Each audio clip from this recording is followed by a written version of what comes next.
Okay, so that's going. Okay, so again, that's who I am. I have been in the travel industry for about 5 years. So I was telling you before. I am with an agency called Coastal Travel. I'm a host agent, which is like an independent contractor. I do the business on my own. I can book any type of vacation, but I specialize in Disney family and groups. My agency is in Maryland, and it is black owned. I have a BA in marketing, business marketing through Indiana Wesleyan, and two certificates from IUPUI, one in travel and tourism and one in cultural tourism. And like I was telling her, I was beginning this journey to write probably about 10 years ago. And it went through a bunch of different changes in order to get it to be successful.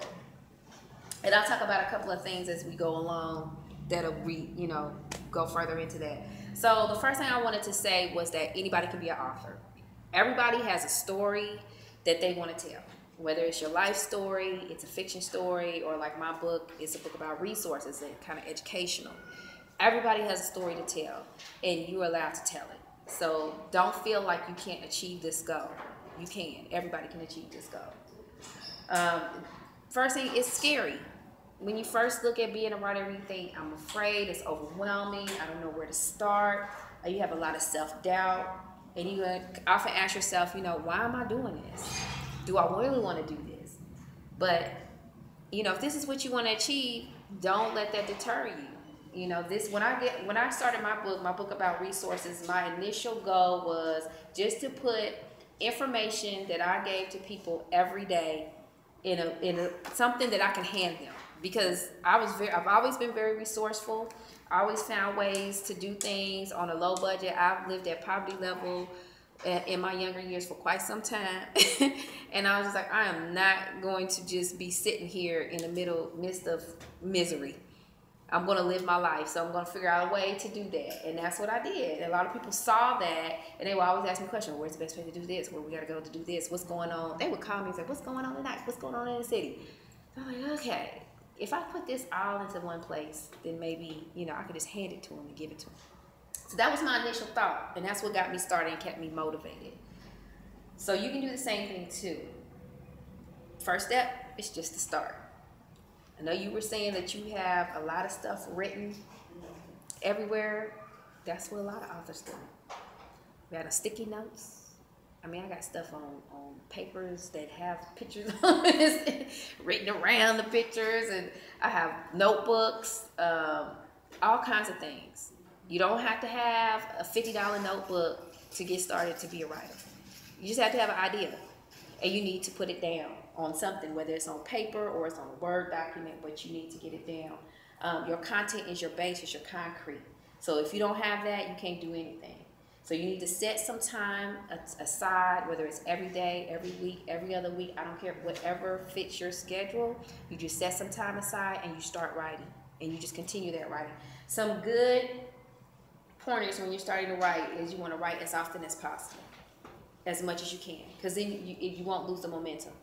The more you're writing, if you keep going, if whatever your subject matter is, you won't lose your momentum, you'll keep going. Don't try to edit as you go, because you'll get off kilter, you get lost trying to figure out where period and commas are. That's not the point of what you're writing. Your writing is your subject matter. Whatever that subject may be, you need to stay on focus and on point and just write. There are programs that you can use in order to help you with editing if you want to do that. A good thing is you want to have more than one copy. So if you're writing on paper, you definitely want to try to type it into a word processor like Word. Most people use Word. It's easier to use, and it's easier for people to edit. So when you get to the stage where you need to make your work look pretty, you got to have it in a form that people can edit. They can change. So it needs to be, Word document would probably be the best, because everybody has Word or some form of Word, or their document can be translated to Word. So, it's okay to write it down on paper, because you want more than one copy. And I would also suggest having more than one copy saved in different places. Like if you have a flash drive, I didn't bring one with me, but flash drive, put it on that, put it on your hard drive on your laptop or your computer, put it on your hard drive as well. Because if something happens, if your computer crashes, it's gone. If you've made a bunch of changes and you did it so little bit in the writing, but you didn't do it, you know, all on the laptop or on the Word document, you lose it, it's gone.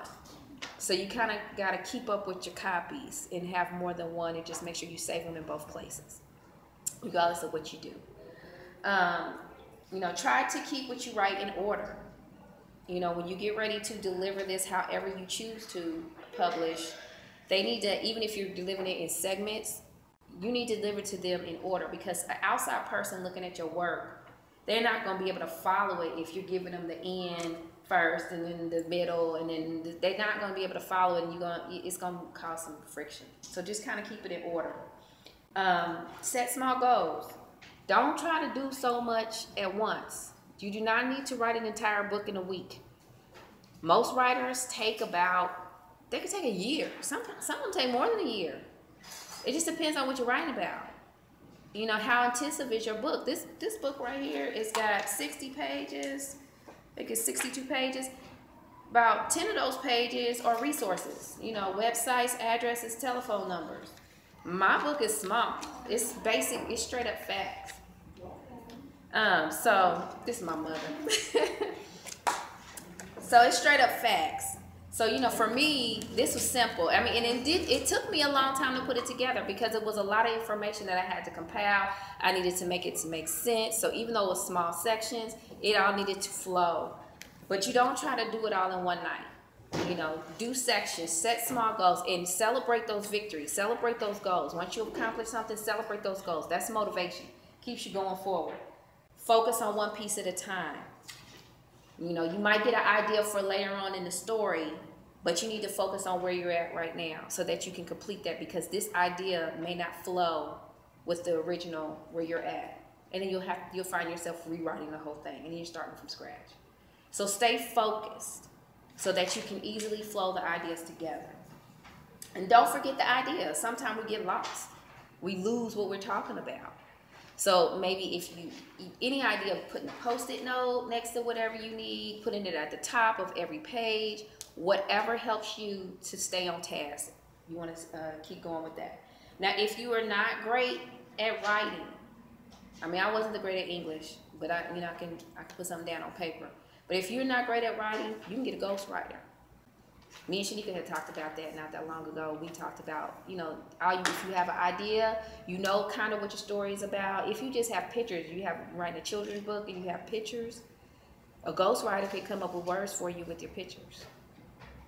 They can also come up with your story and make it make sense and have it be grammatically correct based off of the story that you tell them. Kind of like dictation a little bit, but they're going to clean it up. You approve everything that happens. A lot of famous people have ghostwriters. When you see the memoirs, a lot of memoirs are written through ghostwriters, because these people don't have time to sit down and write a book. They don't have time for that. But I can tell you a story in about 30 minutes. You sit down with 30 minutes with somebody and tell them another story, and they just make it, you know, cohesive. So ghostwriters are good. Ways to find ghostwriters, internet. You can go on the internet and find a ghostwriter. Do some searches. We'll talk about that in a second. So say if you're writing and you get stuck, or you need help, or you get discouraged, you want to find, like we are here today, a writer's workshop. You need to find like-minded people so you can have somewhere for an outlet. You want to check flyers, board posts, and websites. This is your #1 spot, the library. As you just saw, you just got 10 flyers today of stuff to do.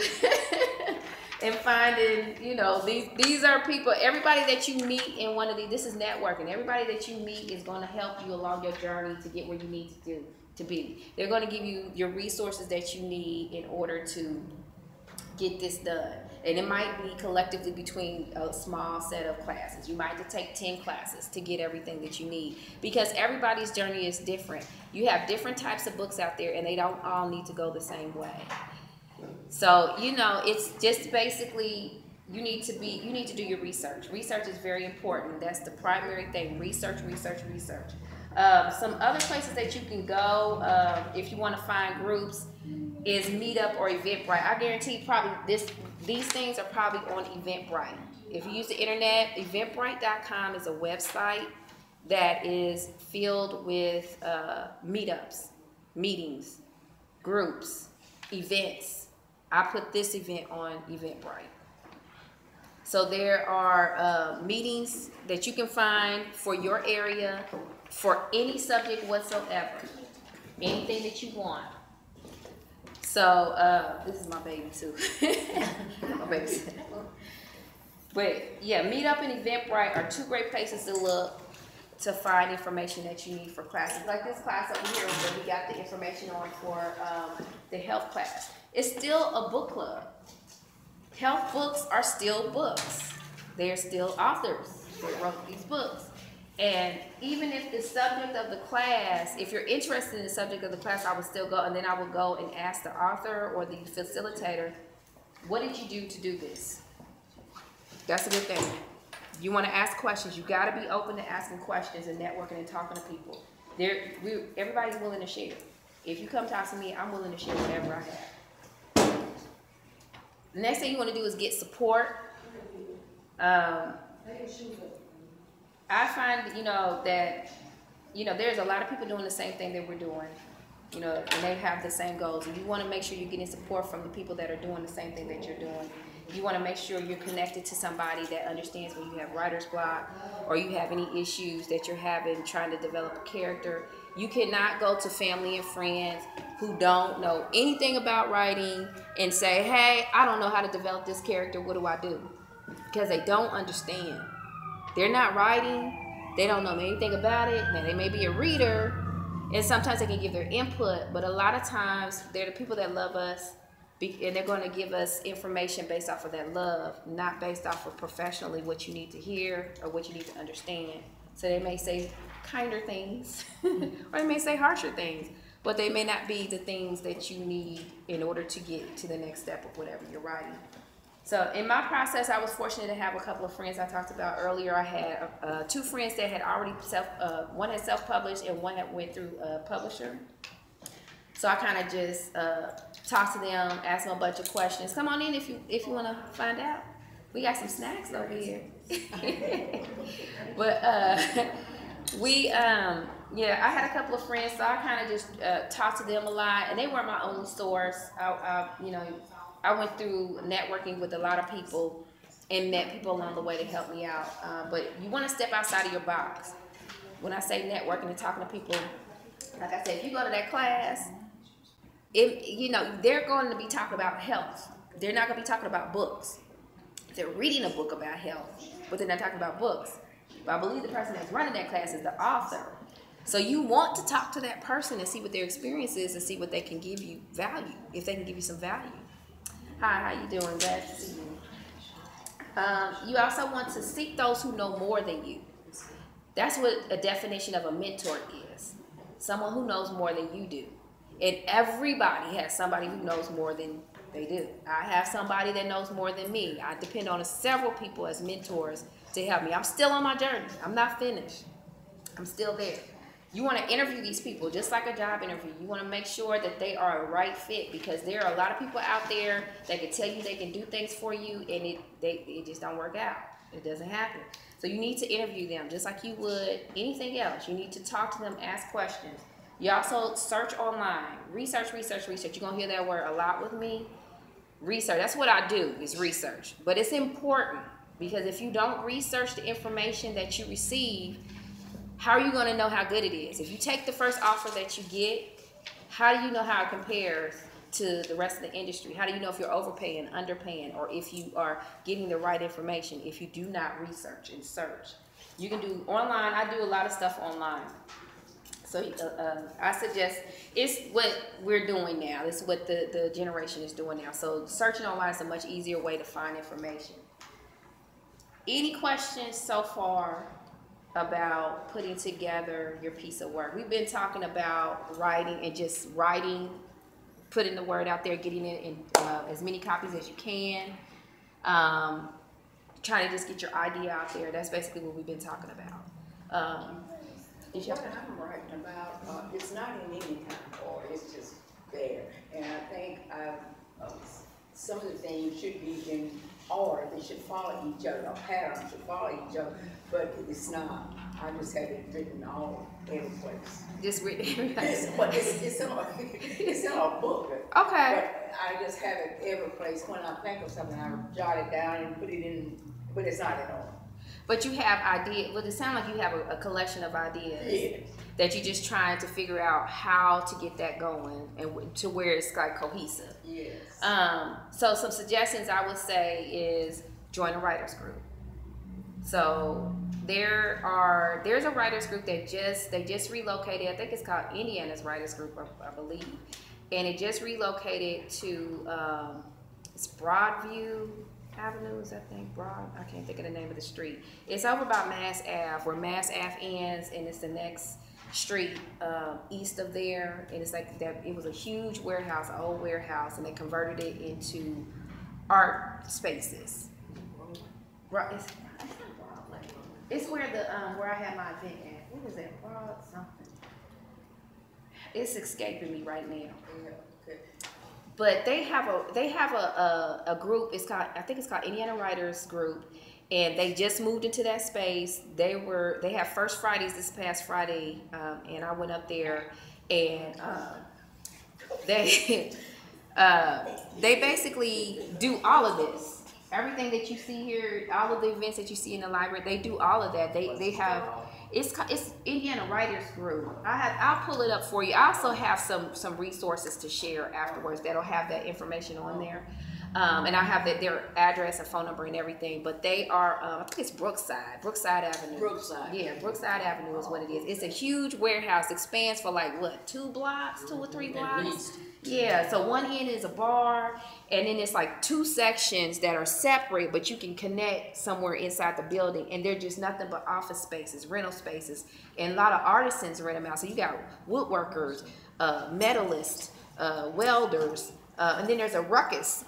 Ruckus is a co-op, which is a shared space, and they people come in, they rent the space, and they can use the collective items. So there are sewing machines that everybody can use, welding stuff that people can use.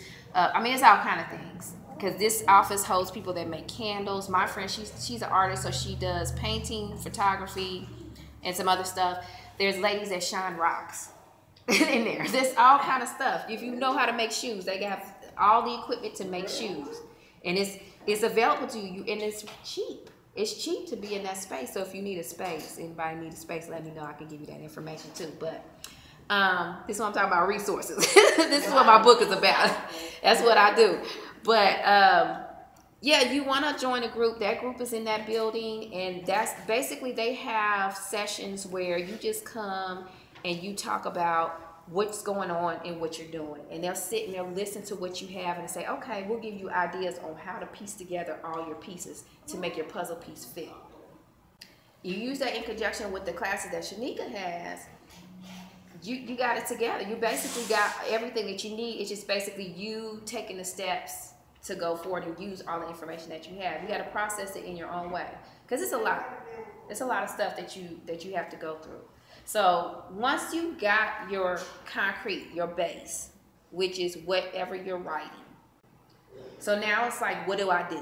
That's where a lot of people get stuck. What do I do with this? I got this piece of paper, got 245 pages of stuff. What do I do with it? You know, how do we get it to look like this? So this is where it's time to find editors, formatters, get your cover created, illustrations, photos that you might need in a book, things that you don't think about, ISBN numbers. If you want to sell a book, you need this, and you have to buy it. If there's an ISBN organization that you buy this from in order to put yourself into the Library of Congress, or part of what is goes to be in the Library of Congress. Then you have to be a part of the Library of Congress, which is a separate step. Then you also have to protect your work, which is something else we'll talk about as well. And you have to have a page that shows all of that information, that says that you have, if you have a copyright, your copyright, that says all rights are reserved, that statement that has to be in books. Who's it published by?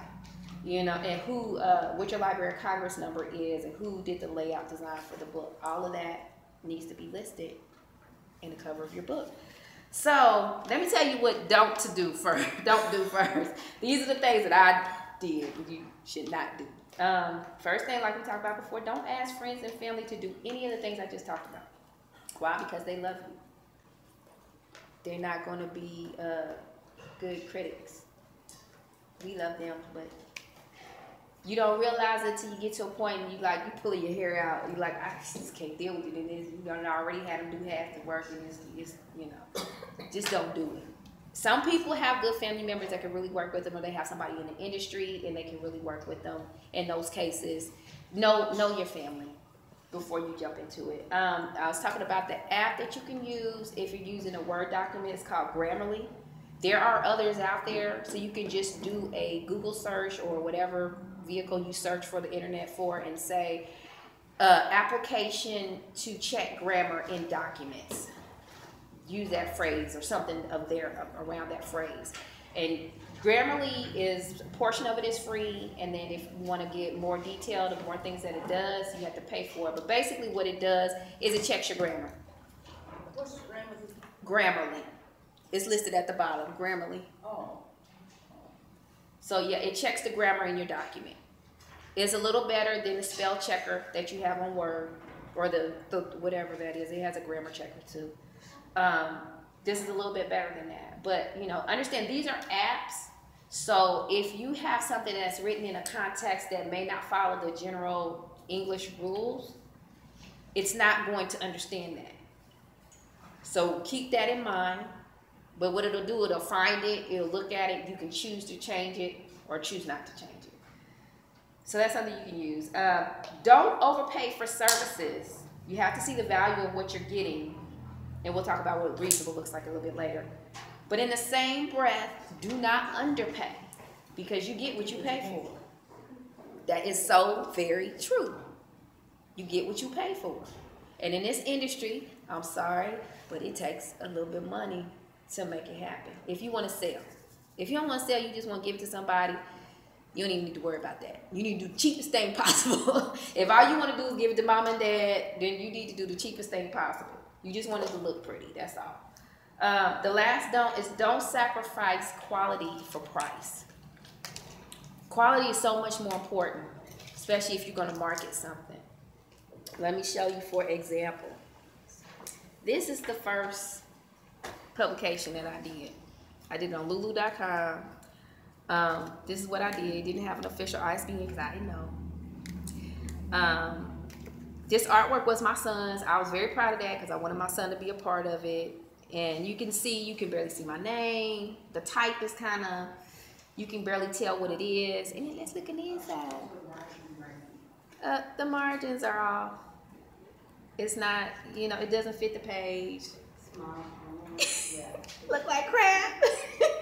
What was your first one? Yeah, it was my first one. And I sold a couple. I was, you know, like 2. But that's, I think that was my mom and my dad. So this is my mama right here. So then I did it again, and I got it to, you know, the title to get on the side.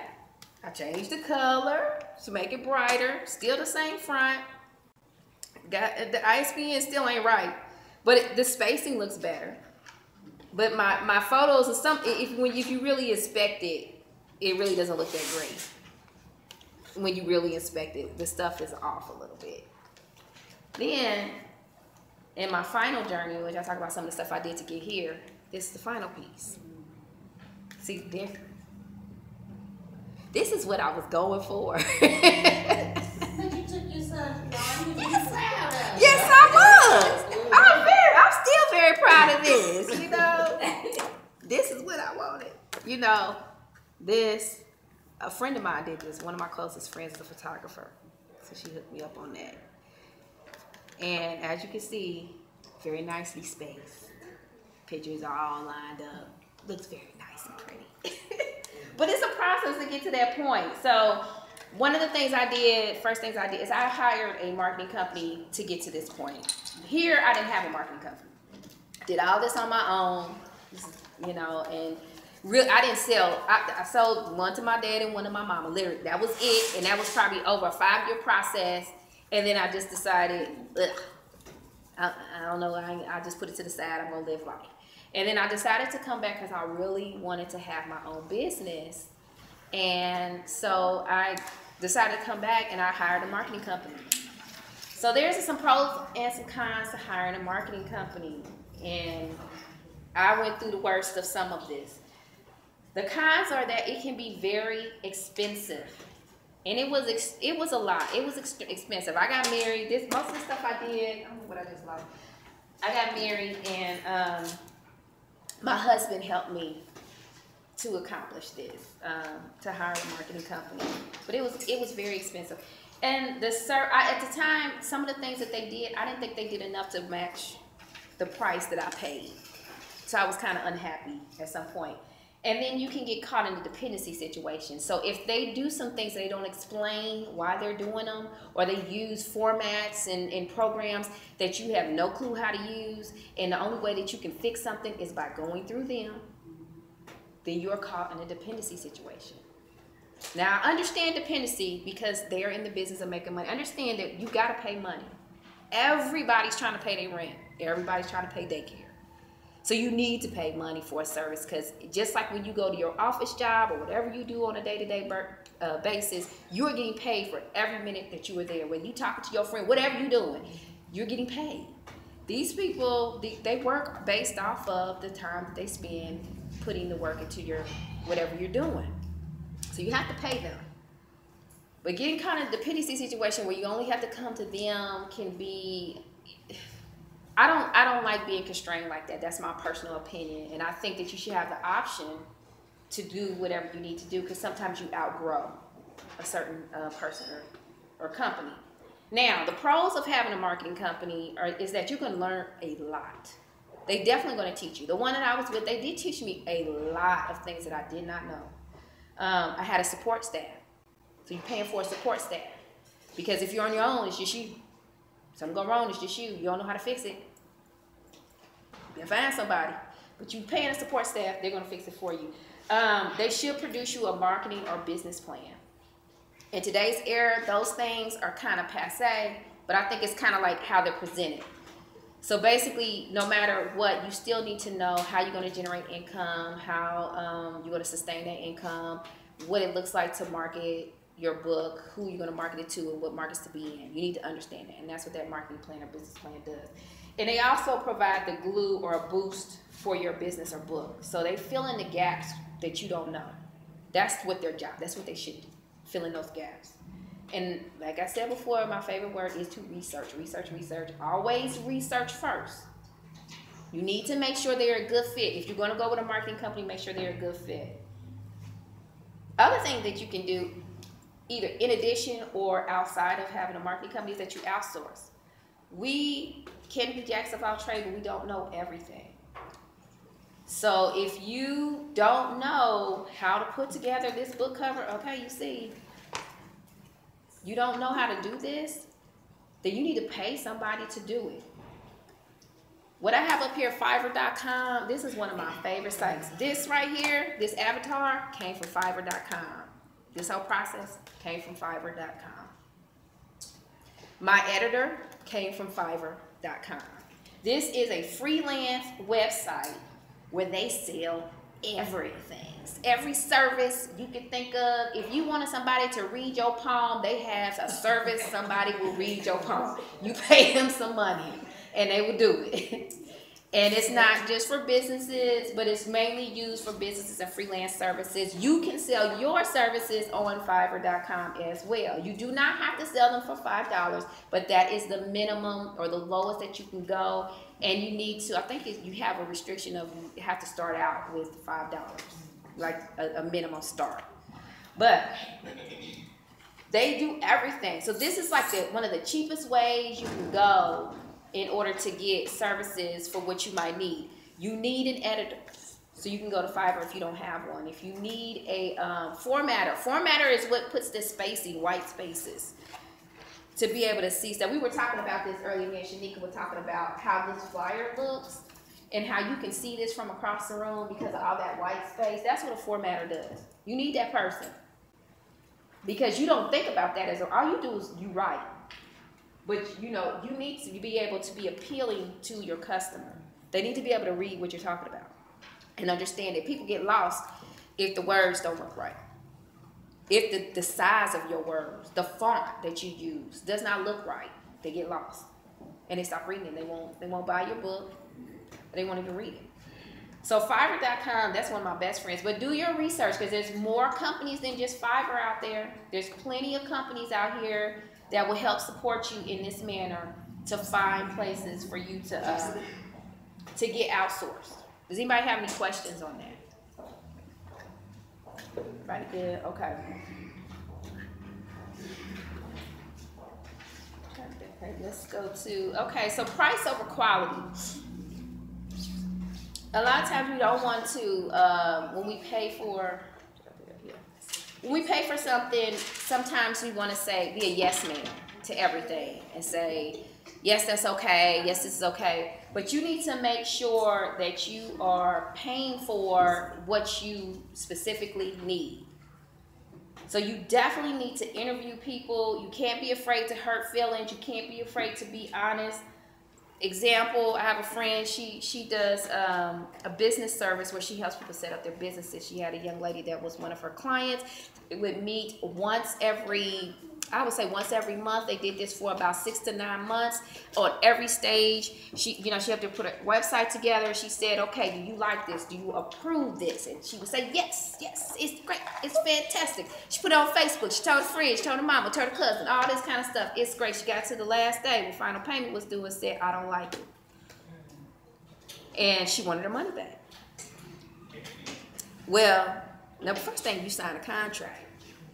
Whenever you're dealing with somebody professionally, you sign a contract. Usually, and you as professionals should do the same thing. Anything that you provide as a service, you should have a contract with somebody because of this issue. And the second thing she said to her is like, when at this time we presented you with everything and you said it was okay, you gave us no indication that you had an issue with it. You have to speak up. Nobody knows they're making a mistake or they're not doing what you want unless you talk to them and say what is going on. Don't be nice. It does you no good, it does them no good. Because we're all trying to provide a service and we want to make sure we're doing the right thing and we're giving you what you want. That's what we're trying to do. If we think we're doing good, we're going to continue to do that until somebody slaps us in the face and says, no, you're not. So make sure, some quality tips to go by. Be very specific and detailed anytime you're working with someone who's doing business for you or helping you create your book. Don't be afraid to disagree. Get recommendations. I mean, like reviews, read reviews, interview the person. Again, we come back with interview that person. Seek trusted opinions. Now, what I mean by this, people that you know, trust, and love that have already used